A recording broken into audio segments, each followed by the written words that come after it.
So over here, you can see that I have an ongoing meeting right here where there are two participants. So I can go around on the participants section right here and see the participants.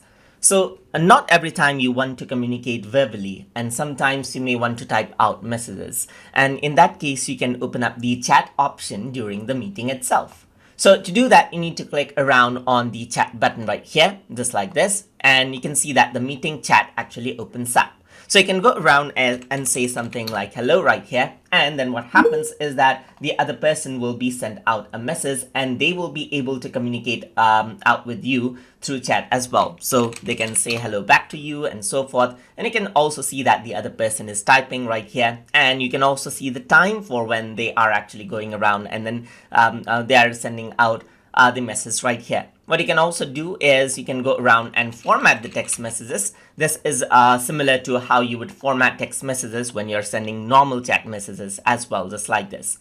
You can also go around and add in attachments right here. So you can actually go around over here and open it up from OneDrive or attach out files from your computer, as you can see right here. So you can go around over here and then you can go around onto any drive that you want right here and then attach out files as per how you like. So here I'm attaching an image, as you can see.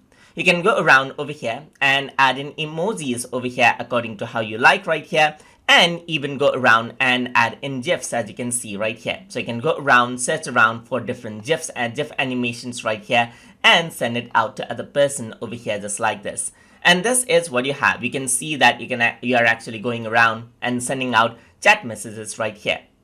So that is what you can do. And to hide out chat, you can simply go around right here and then close out the chat message right here, just like this as well. And that is how you can chat during meetings inside of Microsoft Teams. So hope you guys learned something as always. And as always, please like, comment, share, and subscribe.